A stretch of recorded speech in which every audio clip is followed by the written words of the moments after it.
wonderful to be back in Pasco County, and I'm pleased to be joined with so many great folks. We have our Commissioner of Education, Manny Diaz. We have Senate President Wilton Simpson, Sheriff of Pasco County, Chris Nacco, Pasco County Superintendent of Schools, Kurt Browning, U.S. Congressman Gus Bilirakis, Senator Danny Burgess, Representative Ardian Zika, Dr. Tony Zetsky, the principal of River Ridge High School, is hosting us here today, so I want to thank her. And then Russell Vachon, who's a teacher here at River Ridge High School. So we want to thank them, and we have some great announcements that we're going to be making today. But we also, before we do that, would like to point out all that we've been able to accomplish with respect to education in the state of Florida. When I got elected, I said that we were going to eliminate Common Core, and we did. So we now have,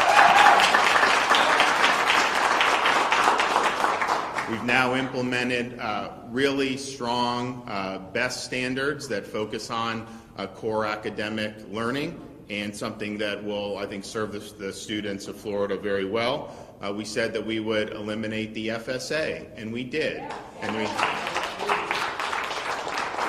And we now will be moving towards a system of progress monitoring, where you can monitor students' progress throughout the school year, actually get real-time feedback, so that the parents and teachers are able to help remedy any deficiencies. And the FSA, you'd spend so much time studying for this at the end of the school year. By the time you got the results, you're in summer vacation, and there wasn't any way to really remedy any deficiencies. We've also made Florida very strong in terms of what we've been able to do with teacher compensation. You hear about needing more teachers. This is something that we identified years ago, and so we made an effort, and we have done the largest teacher pay increases in the history of Florida over the last 2-3 years. And we focused a lot of that on increasing the average minimum salary across the state of Florida. 3 years ago, it was barely $40,000. Now, with the budget we just enacted, the average minimum salary throughout the state will be over $48,000. And so that's a huge increase. We've also increased salaries beyond that, and we put in the budget 2 years ago, and we've done it now. This is the third year in a row we'll have done it. We put in a specific teacher categorical so that the money has to go to teacher salaries. We did, you do funding. We did record funding for the schools, which is good, but that does not necessarily have to go. Districts can kind of use it different ways, and there's some benefits to that flexibility. But we also said we want to do teacher pay, and so we said we're going to put money into it. So this past year, just in that categorical, we did $800 million, and Florida's never done that much in the history of our state, and we'll be making more announcements going forward about what we're going to do. But at the end of the day, if you're talking about recruiting, it's not like you're going to be a billionaire if you go into teaching. People understand that. It's a service. But if you want to recruit people that are talented, it does make a difference to be able to be more competitive. And so we've made huge strides in that, and we're very proud of that. We've also had huge investment in early literacy, which is, at the end of the day, if you're reading at third level in third grade, the chance of you being able to graduate high school is very strong. If you're behind by third grade, the chance that you drop out or have other problems goes up dramatically. So we've put a lot of emphasis on that. The most recent NAEP from 2019, we were fourth in the country in fourth grade reading, and adjusted for demographics, the Urban Institute did a study, ranked us #1 in the country for both fourth grade reading and math when you adjust the state for demographics. And so I think it's paying off what we're doing, but we want to continue to do more.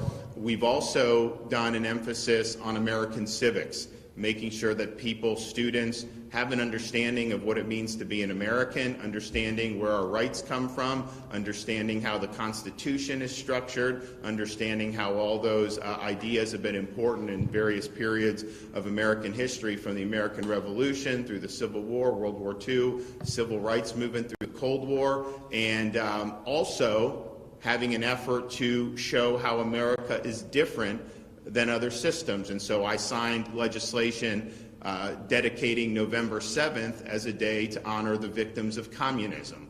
And we're going to have, during that day in schools, there's going to be instruction for our students that's going to highlight the 100 million plus people who were killed at the hands of communist regimes throughout the 20th century. These ideas are still there. They still have a foothold, including in our own hemisphere, and we need to tell people the truth about just how destructive those comparative systems have been. So we're doing that, and then some. We're also have put an emphasis on workforce education. I'm a big believer in being equipped to do things in life and be productive. Sometimes that means go to a 4-year brick and ivy university. But that is not the best pathway for everybody. And certainly when you're going down a university pathway and you go $100,000 in debt, like many students have, and then you end up with a degree that's not worth the paper it's printed on, that's not a good investment. That's a millstone around your neck where you end up in a job you could have at a high school anyways. And so what we say is, yes, we're happy that we have a high-quality, affordable state university system. Since I've been governor, there have been no tuition increases at our state universities. And so you actually...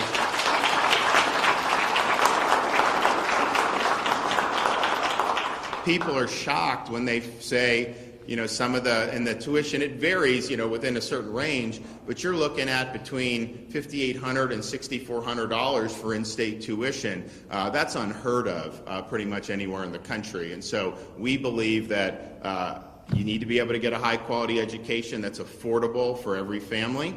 And we've done it such that, if you get bright futures or this, you really don't have to go into debt at all, which is really, I think, very, very important. So we believe in that. At the same time, there's other pathways that are very, very productive for a lot of people. And you see the type of skills that are in demand in the economy, concrete skills, skilled labor, things like welding, things like HVAC, all truck driving, and so we've put an emphasis on that, and people are able to go and make really, really good living as really very young, and a lot of them can spin off. If you're talking electrical, HVAC, they can even spin off and start their own companies, and so it gives them a chance to be entrepreneurs. So our message is basically a 4-year brick and ivy is not necessary for everybody. We want you to have the pathway that's best for you, but don't let anyone tell you doing these other pathways you're somehow less than somebody that's going and getting a 4-year degree, because a lot of people have gotten a lot of 4-year degrees that have not been worth the investment that they put out. Look, if you're going to go $100,000 in debt and you become an engineer from MIT, you're probably going to be fine. I'm not going to lie to you there. But if you go to some 4th-tier university and get some weird major and you get it, the seas aren't going to part for you. I mean, that's just not the way it works. So we've done a lot on workforce, and we're going to continue to do that, particularly with things like apprenticeships. And actually, part of our announcement today, we'll be building off our belief that yes, there's role for being in like a university lecture hall, but in most endeavors in life, you really learn by doing. And so we want to make sure that we're doing that. So all together with everything we've been able to do, we also did financial literacy to be able to teach students, make sure they have a good grounding in financial literacy. They understand how to manage money. They understand different important principles related to kind of personal economic situations. And the degree of financial illiteracy in our society is very high. And so we think that that's important to be able to address that. So we signed the financial literacy. Was that last year we did that? Or yeah, it was last year, yeah. We did that. So we did that in 2021. So that's really important. So the result has been 2021 K-12 Achievement Rankings Quality Count Survey by Education Week. Florida ranked number 3 in the entire country for K-12 achievement. And that was not the case when I was growing up here in the state of Florida, just south of here in Pinellas County. And so we really feel like the dividends, we're reaping dividends for all our hard work and all the investment. Obviously, it helps when you actually have schools open, which many places didn't in 2020, and we understood how important that was. Unfortunately, it was very controversial to even do that. We faced a lot of incoming, particularly from the media and these unions and all these other things. But I just said, you know what, the kids, cannot be left behind. And there were states around this country that left their kids behind, that denied them an education, denied them opportunity to participate in activities and athletics, and that was very, very harmful. So I'm proud in Florida, from the state level all the way down to individual schools, we all recognize the importance of this. You had the school districts step up, you had teachers and principals step up, and the parents, obviously, very, very much thankful that this happened. And so we are so much better off because we made that decision 2 years ago. And they're now saying, oh, how bad it was. No one could have foreseen, the destructiveness of these lengthy school closures. Yeah, we foresaw it. That's why we didn't do it.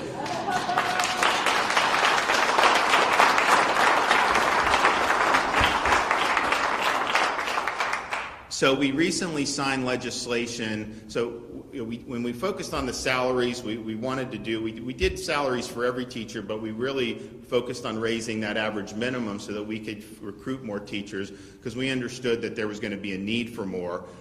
You also just see the way the economy in Florida. I mean, I know there's a lot of national headwinds, but in Florida, we've had a lot of opportunities over the last couple of years because we were open. And so people had opportunities to do very well in a variety of endeavors. And so there's just a lot of factors. So we understood that there was going to be a need, continuing need to address teacher recruitment. So the legislature passed, and I signed a bill recently identifying military veterans that have 4 years or more of active duty honorable service, who have 60 college credit hours, who have passed the exam, and that what they would basically be able to do is they would be able to get a temporary certificate, be able to teach, and then obviously work to get their bachelor's degree. And it was unanimously passed by the legislature. Some in the media just recently started attacking us over this. They said you can't just put any old warm body in the classroom. And look, as a veteran, I will tell you, like, the people that serve our country are not just some warm body. They're people that have a lot to offer.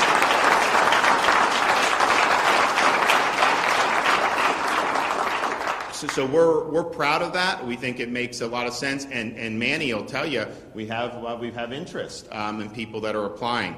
So it's good. But we want to build off that. So we're going to announce 3 initiatives today that we're going to be pursuing with the next legislative session to build off our efforts to increase recruitment and retention of great teachers. And so we are proposing first a governor's recruitment program focusing on our heroes. So in addition to recruiting retired military veterans, we also want to include first responders, law enforcement, EMTs, paramedics, firefighters who have their bachelor's degree to become teachers and bring their leadership and wisdom into the classroom. And what we will do, just like we do for veterans, we will do for the other first responders. We will waive the exam fees for the state teacher certification exam.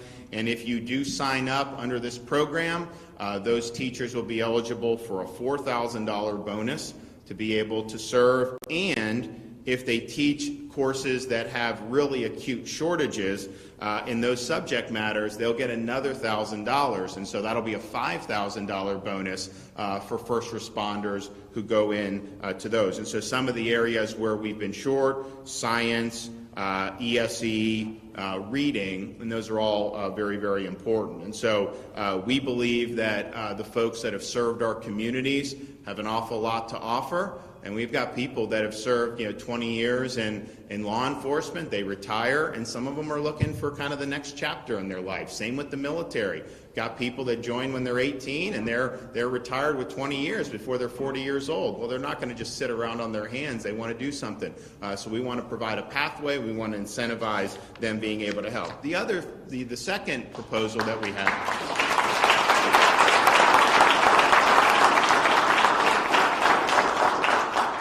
The second proposal that we have is a teacher apprenticeship program.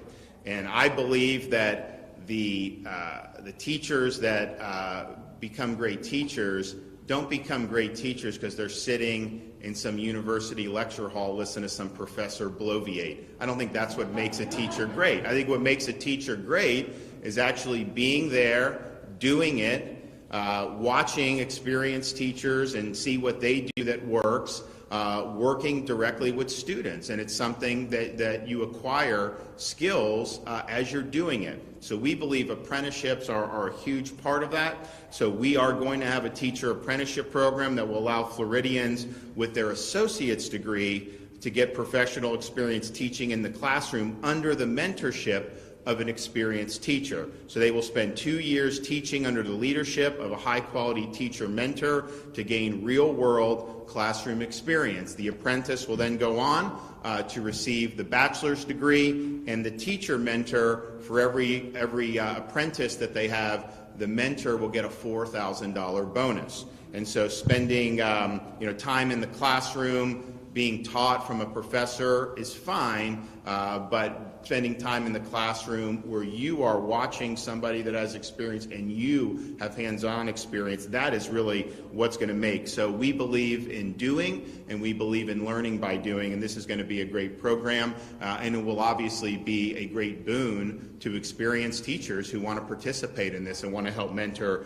our future teachers. And then finally, we're proposing a new scholarship program to help current high school teachers earn their master's degree, which will allow them to teach dual enrollment courses at the high school where they currently work. So right now, dual enrollment is one of the more popular ways for students to gain college credit during high school and save themselves money and time for getting their either 2 or 4 year degree. So during the last school year, over 92,000 public school students participated in dual enrollment. Dual enrollment allows students to earn both high school and college credit, but no cost to the student for the college credit. So what has happened is the students typically have to travel between the high school campus and the college campus, which is not always the easiest thing to do, and particularly can be more challenging in more rural communities. So this will expand dual enrollment opportunities for students because they'll be able to get college credit without even having to leave their high school campus. The scholarship program will help teachers cover the cost of tuition, fees, and books for their master's courses. And we believe that this will be very enticing for a lot of teachers to be able to expand their horizons, and particularly with us underwriting the cost, really makes a lot of sense. And so this will be a win for students because they'll have more opportunity. It'll also be a win for teachers and their professional development. So we look forward to working on these very important initiatives. We've done an awful lot in education. There's not been a single state that's done more than we have over the last few years. However, there's more to do, and we want to make sure that we're leaning forward, and meeting the challenges that are before us as a state throughout all the communities in Florida. So we're going to hear from some other folks. So first, we're going to hear from our Commissioner of Education, Manny Diaz.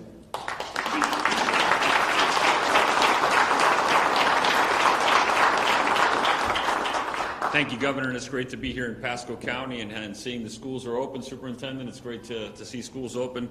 I'm just so proud of the leadership of Governor DeSantis in education, and a lot of these things make just total common sense. I mean, before there was a quote-unquote teacher shortage, Governor DeSantis was leading on providing a categorical to make sure that we increase teacher salaries, because it's normal that first of all, there's attrition because of the retirement numbers and because things have changed in the marketplace. But the governor saw that and provided leadership and pushed us in that direction, and thanks to that, we're in a better place today. And these three ideas, these three initiatives are incredibly important because we go back to the military pathway that the governor mentioned, where we get our veterans who have incredible skills, soft skills, commitment, dedication, discipline to bring into our classroom. And that provides us another pathway for us to have our superintendents and our principals be able to identify folks from that pathway to bring them into the classroom. Remember, at the end of the day, it's our professionals on the ground that are making the decisions on the individual teacher that they hire in the classroom.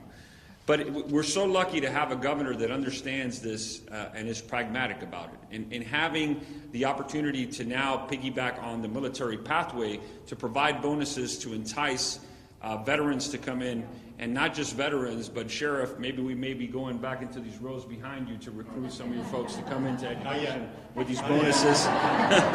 But, you know, you're looking at these professionals who have given their life to public service, And oftentimes they retire at an early age where they still have the incentive and the time to work. And what better place to have them than in front of our young people in a classroom? I mean, they have discipline, again, they have commitment, and if they're ready to serve in the classroom, we can provide mentorship and assistance to make sure we enhance the tools in the classroom, but they come with those skills that are ready-made and we can't teach. The other part is this dual enrollment scholarship. Really, especially in rural districts, to provide the opportunity. First of all, we're talking about apprenticeships, right, and pathways, but here we're providing our current teachers an opportunity to increase their credentials and provide better opportunities for our students at the end of the day, especially in rural districts where there's not access to a state college nearby. And when we can have these classes taught at the school, more students will participate, and at the end of the day, they can get an associate's degree, they can leave high school with 60 credits, and they're not saddled with debt when they go into the next level of education, if that's what they choose to do, or they can clearly choose another pathway, as the governor brought up, where we can go straight into the workforce and make money. And then when we're talking about the apprenticeship, here's another model where we provide an opportunity for folks with 60 credits. We have these people already in our schools. They're working in different positions. They have an interest in education. Let's put them together with a master teacher and provide them real-life experience, because I can tell you from my experience, coming out of college, until I walked into that classroom and was handed the keys and the textbook, there's nothing in any book or any professor can teach you that you're going to really realize until you face that classroom with these students. So that apprenticeship program is really going to provide another pipeline, and as you can see, this is a systematic way for us to increase the pool of teachers. The military pathway, the bonuses, the apprenticeship, the dual enrollment scholarships. I commend our governor, because Florida is the education state, and he's clearly the education governor. Thank you, Governor.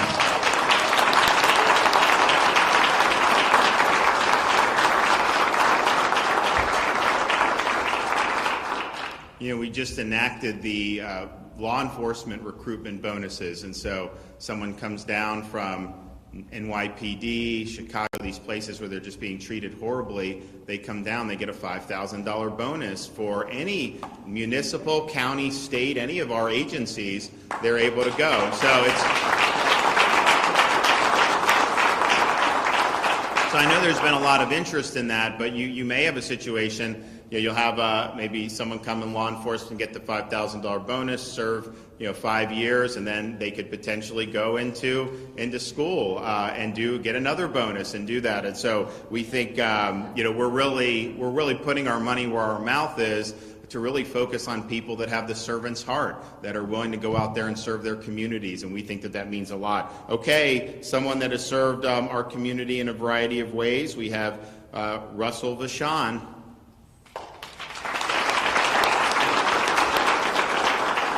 Thank you for this opportunity, Governor and everyone here. I first want to thank some people in the room that are really special to me, and that's our active duty members, our veterans, our teachers, and our first responders. So thank you.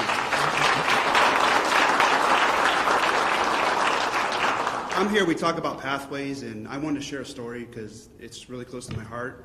I grew up here in Pasco County, and after high school, I went into the U.S. Navy. And through the U.S. Navy, I was young. I had an opportunity to serve in Pearl Harbor on board a destroyer. I took 2 6-month tours of the Gulf, visited 24 countries, and in that whole process, decision-making was a point. I had to make decisions. I had to stay calm under pressure, and it was a learning experience, and those things I hold dear to my heart here as a teacher. And leaving the Navy, I entered the financial services industry. Now, the financial services industry, I was able to use the skills I had as a veteran, talk to people face-to-face, which I know is sometimes something we're not seeing a lot of today with the phones and technology, but its ability to have a conversation with people. And then I was able to use that, and I got a call from a friend one day from a Title I school here in Pasco, and he called me. He's like, hey, would you be able to come in and talk to our kids here at the school about financial literacy? He's like, I think it would be an impact. And I said, sure, why not? And the school I went to wasn't any old school. It happened to be a school I went and graduated from, Hudson High School. And going into that school, I went in, the kids weren't engaged, and then I started talking to them about financial information, budgeting, what do? They didn't know a lot. And then I started sharing my experiences with them. from around the world, how all the other countries relate to ours and how great of a country we do have here, and how to speak to people, public speaking, and the room came alive. They started looking at me, talking. I was able to tie what they were learning to things they use every day, to the real world. And I think that's so essential in the classrooms today. With veterans coming in, when we share experience, we're accountable. Time, management, discipline, all these things come in, but most importantly is structure. I know we got first responders here, active duty veterans. Creating structure is one of the most important things that I think gets passed up. Creating a sense where people feel safe in the classroom, and they voluntarily want to be better. They want to do great things out there. And when I heard this from the kids, something kind of tugged at me, and I knew right then this was so much more rewarding than anything I ever did in the financial services industry. I knew going into that classroom with those kids was just something that you can't even explain. So from that point, I finished my time with the financial services industry, but I had to go back and do my bachelor's online. So working 60 hours a week, I had pretty much the rest of my bachelor's to go, which I did online through Florida State University. I have kids at home with my wife, but I did have a great mentor. My wife is also a teacher, and one of the best teachers I know. But having that, when coming into the school system, I was able to have my experiences to lean on, but I had these great mentors around me. And here at the New Teacher Academy here at this school, River Ridge, we have Beth Hess, who's kind of, guided me through some areas. And I've been teaching for a little more than 10 years, going on 11 years. And I don't see anything else I'd much rather do than this. But again, I think this is my journey. This is my pathway from a veteran to a teacher. I think they're special to be in. And the veterans, first responders, I mean, just great people and great experience. All right.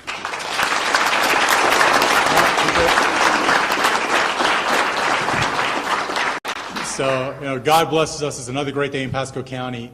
And on behalf of our great state and federal delegation, we want to thank you, Governor, for being here. Welcome, Secretary Diaz, as he's been on a whirlwind tour since he's taken over. But, there is a clear message for veterans and first responders. Florida welcomes you. Governor DeSantis welcomes you. Pasco has and will continue to welcome you. And that's a great message out there, across the nation, because a lot of places they don't feel welcomed. Well, please, get in that U-Haul truck, come down to Florida. You will be welcomed here.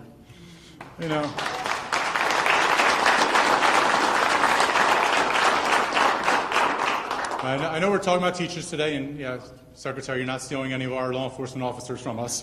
But that's one thing. We have a lot of veterans who are staying here with us today, part of our command staff. And Mr. Governor, we do have a Navy veteran for you too, with us. But as a sheriff's office, we've won numerous awards, for recruiting, retaining, helping those members that are still in the National Guard and reserves. But that's who we are, not just as a Pasco Sheriff's Office, but as a Pasco community, as in the state. The legislature has done a great job over the years, and our governor signed those bills, encouraging people, saying, look, if you want to work in these positions, you can still do public service back at home, but when our nation calls you to go overseas, we're going to be here for you and for your families, which is critical. So I know as we talk about teachers, we talk about military, going in, becoming teachers, and the other side of it is the first responders.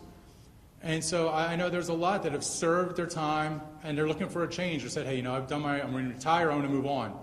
And so I get it from a parent standpoint, bringing law enforcement officers, first responders, firefighters in that room. Let me encourage you how great that would be. First and foremost, we talk about public safety issues. And at a time where violence, critical incidents are going on, who else would you want in those classrooms? To have a firefighter in that room, when we talk about overdoses, have a law enforcement in that room, you talk about school shooting, violence. It'd be great to have these people in the room. I can assure you as a parent, I'd be happy to know there was a former first responder that's teaching our kids.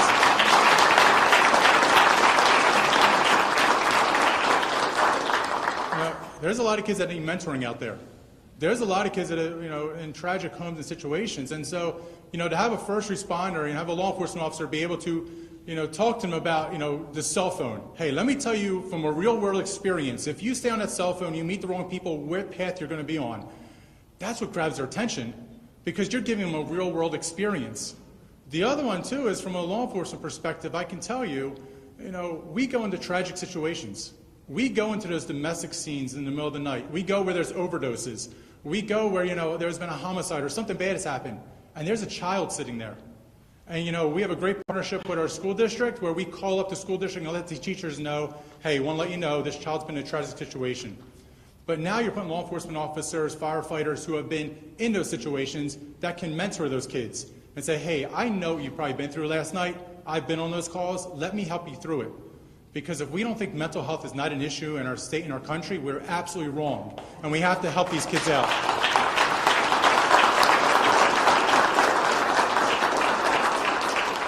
I can tell you from firsthand experience, we can teach a lot of subjects differently and with a great twist. You know, from math, you know, our economic detectives, they can talk a lot about how math is used and explain how things happen. You know, from the field of science, you know, our firefighters, our forensics teams, they can talk about science from that experience and say, let me show you how this really happens. You know, from psychology, healthcare, to mental health issues, we have firsthand experience. We've been there, done that. We can talk about that from that perspective. You know, from an engineering, our firefighters and emergency personnel, they can talk about structures, design, how things work. You know, they have that perspective, and they could go in the world and say to these students, let me explain to you what happens if there's a structure fire. Let me tell you why you have to build a building that way. You know, from technology, you know, the Pasco Sheriff's Office, we're building a center called FIRST. It's an economic development center. We have public-private partnerships, and we're partnering with universities and students. We could talk about drones, cybersecurity, things that are going to shape the future. And I say this jokingly to my firefighter brothers and sisters. You know, I know the school district has a culinary program. There's no better cooks than our firefighters a lot of times. And so they could be talking about, hey, you want to make a great meal? You want to be a chef, open a restaurant? Let me tell you how the firehouse is run. So, but you have things such as leadership, innovation, patriotism, and the big word, empathy. We know how, you know, to understand where people are coming from. We understand that people come from different environments, have different backgrounds. We can empathize, and we can help those students up so that they become leaders and they don't feel disenfranchised in the system. You know, I want to thank our governor for his leadership, not just in education, public safety.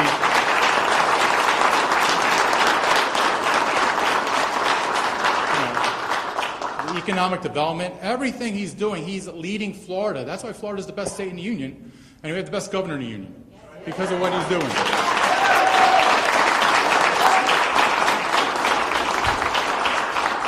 As Secretary Diaz said, it's a common sense approach.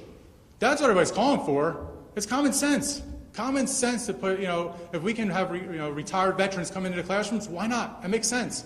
We can recruit the best and brightest that, you know, the military spent millions of dollars training. Why would we not want them here in our community helping us? Why would we not want first responders that are retired to say, come in the classroom and teach our teachers?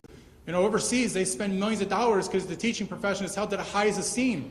And that's what our governor's doing. He's bringing that back up to that level that our teachers should be held to the highest esteem because they got one of the most important jobs ever. They're teaching the next generation. So if we want the next generation to succeed, that's what our governor's doing. He's investing in our teachers. That is a great thing.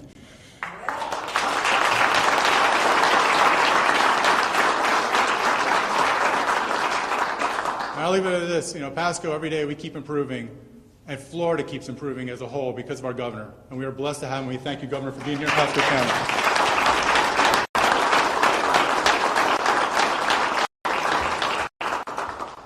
Good morning. I always like following the sheriff. As a super, what's that? I was going to say, you don't want me driving behind you. No, nor I you. As superintendent of the 10th largest district in Florida, we are thrilled to have Governor DeSantis here this morning. And what he has described today is a reality in school districts all across Florida. Just last week, this district was facing upwards of 350 teacher vacancies. As of yesterday, we're down to 195, which is much better, not as good as where we were this time last year. But it's not just a Pasco issue, it is a statewide issue. As a matter of fact, it's a national issue. I believe that the initiatives that the governor is proposing today will go a very long way to helping us recruit and retain great teachers in Pasco's classrooms. There is nothing more important than a great teacher standing before our students in our classrooms. Let me just say that the pathways issue that's been talked about this morning, I was one of those parents that thought that if either one of my boys didn't go to college, I was going to die. I was just going to be very disappointed. But what I learned very quickly was that all kids are not cut out for college. There needs to be other pathways. There needs to be other opportunities for our kids. And through the efforts of this governor, this Department of Education, and our legislative leaders, we have provided those pathways for our kids. The school safety issue, I will give credit due, and that is to Sheriff Naco and his team. I believe that Pasco is some of the safest schools in the state, based on the efforts of what our legislature did and what our governor's done, and what our law enforcement team has done here in Pasco County to ensure the safety of our students and staff. So I'm very excited about these proposals. Look forward to helping shepherd them along during the upcoming legislative session. And we are always looking for great teachers to be in our classrooms. So, Governor, thank you. Thank you for your leadership, and thank you for your service.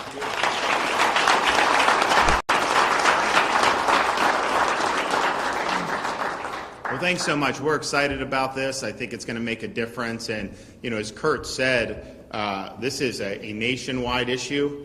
In Florida, if you look at our vacancies compared to the nation as a whole, we actually have a smaller percentage of vacancies than the nation as a whole. But nevertheless, this is something that's very, very important. So we appreciate Commissioner Diaz. They're working 7 days a week to process all the teacher applications when you have to go through the Department of Education, and because they understand the urgency. And so this is a round-the-clock process, and they have had a lot of people that have been coming as school starts, and so we're just going to keep working on it. But I think the steps that we've made have been great. I'm also glad, if you think back some of the things that we did, yes, the schools being open, very important. But, you know, we got into 2021, and I think we were the first state in the country to ban any school districts from forcing students to get COVID shots. And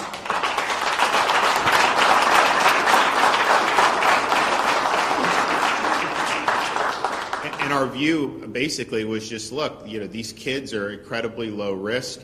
At that time, we didn't necessarily have a lot of data on the efficacy of the COVID shot, but clearly, if you're at close to zero risk anyways, the idea that they should be forced to do that did not make sense to us at all. So we put the kibosh on that very early. You have some of these other places around the country that are still clinging to this idea, like D.C., that these students should be excluded from school if they don't get a COVID shot. Mind you, most of them have already had COVID at this point. And we also see the efficacy, how it's not stopping you from getting infected. And whatever you get wanes very quickly. So that's just the reality. And so to take a drastic step of excluding a child from the classroom over a mandate that has no basis in science or fact is terrible governance. And it's not fair to those kids. So we put the kids first. We wanted parents to be able to make decisions for that. And yes, we're one of the only states, I think we may be the only state, where our Department of Health recommends for parents not to do the young kids with it. Now, you're free it's a free state, you're free to make a different choice, but if you look at the data and compare the cost benefit, there's just not been a benefit that's been shown to doing it. And so that's following science, it's following the data, it's not just going along with the crowd, but that's just, I think, the appropriate thing. So of course, no mandate, and then we've also actually said, not something that's even recommended. So I really, we saw kids locked out of school for school lockdowns, and now we see the clinging on to these failed policies to the detriment, and it hurts the lower income kids is who it hurts. That's really where it's at. So we're glad that we went in a different direction, and we think that we're much better off as a result. Okay, happy to take some questions. Anybody back there? Yes. Governor, who are you? David Happy with Titans Media. Sir. Okay. Quick question for you, and thank you, Governor. In Pinellas County, the Pinellas County School Board put forth a private contract with a public corporation for international teachers. They're going to have an international hiring quota for teachers that are non-citizen teachers. I noticed that wasn't part of your plan. Where do international teachers play in European plan for Florida? I mean, look, with everything, I think that, we're putting Floridians first, okay? We're putting Americans first. I do not want to if we have a qualified teacher in the United States or in Florida, I don't want to go with a foreigner over somebody that's from our communities. I mean, there's nothing wrong with, in some situations, I don't know how it would work, what they're doing. But clearly, we believe in putting the people here in Florida first, and our programs are designed to benefit Floridians, not people in other countries. Yep. Yes, ma'am. I was reading about how, generally speaking, the teaching profession is not being chosen by many college students. You get fewer kids or young women and men going into the profession. So do you think this is going to help jumpstart enthusiasm? I hope so. So the question was basically, teaching is not being pursued by a lot of people that are in college right now to the extent it was. I mean, you go back like after World War II, that was a great job. It was pursued, and that's kind of waned over the years. And I think even more recently, it's been so that's one of the reasons we've done a lot with average minimum salaries, because we want to recruit and retain. And the average minimum was not just starting; it was the average minimum in the state was $40,000. We had a lot of teachers making between $40,000 and $48,000. They all got increases too. So everyone does to be able to stay. So that was part of it. But I do think these schools of education and the specific way they go about it,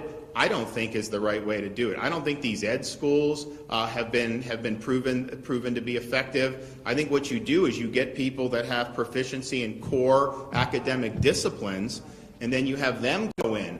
But trying to teach them at certain schools of education, I think that's been overtaken by ideology. And so I think that's a turnoff for a lot of people, because at the end of the day, I think most people that would want to get into it, they want to get into it and they want to be there and they want to be helping students. They don't want to be kind of a cog in some indoctrination machine. And that's what we in Florida, our mantra has been, our schools are to educate kids, not indoctrinate kids. And we're not going to have all this stuff where we're going.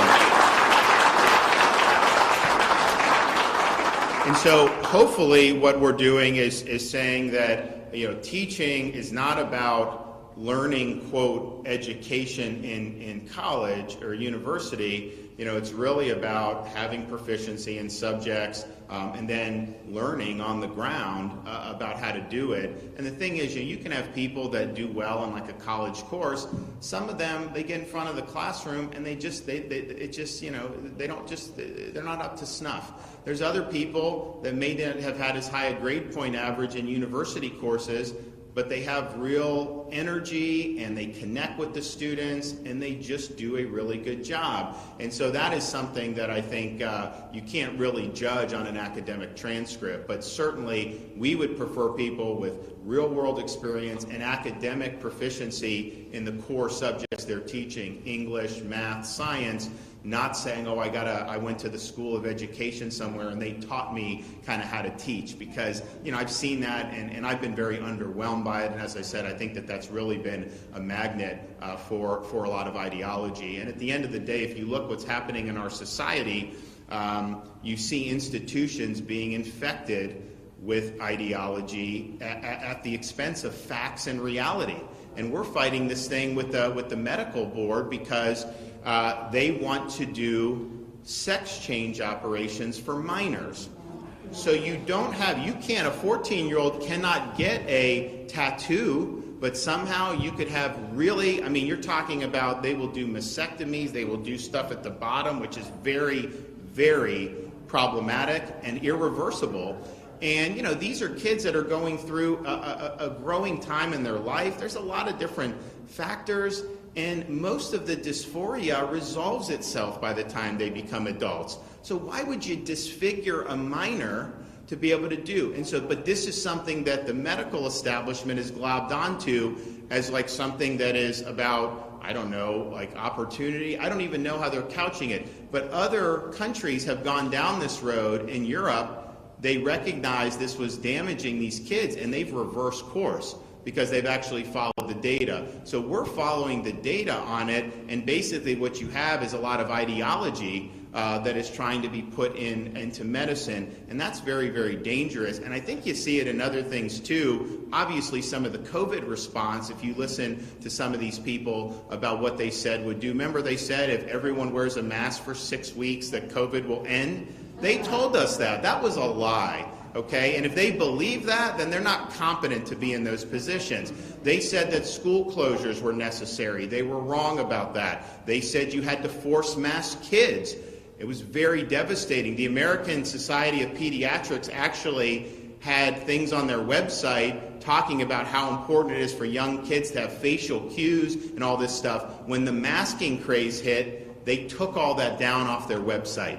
They took it down because they wanted to follow the narrative and they weren't willing to stand with what was right. Now people are looking at the research. They're saying, oh man, the masks will hurt the kids. Now we banned the masks in Florida with the legislature, with the Parents' Bill of Rights and other actions. But, the reality is that was not grounded in data. It was not grounded in evidence. It was basically the current thing. People would put in their Twitter profile a mask and a syringe, and that was like their identity.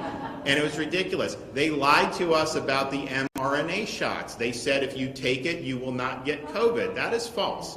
That is not true. And they continue to say, even now when the evidence is so overwhelming, that not only is that not true, people that have multiple boosters, you're definitely at risk of getting it. There's no question about that. So it's just time and time again, I think you've seen ideology placed over data and evidence. And then what happens is that they will say something like, okay, 6 weeks of masks will end COVID. So that's what they claim. It doesn't happen. And then what they'll do is they will kind of move the goalposts and say, well, only 95% wore it, so now, and they will constantly try to shift because they will never admit that their ideology was incorrect. So that's very, very dangerous when you're looking at all these things. So that's a problem with our society that we're grappling with. And what I've said in the state of Florida, because we've taken on woke corporations, we've taken on ESG. Obviously, in the classroom, we've battled a lot of ideologies.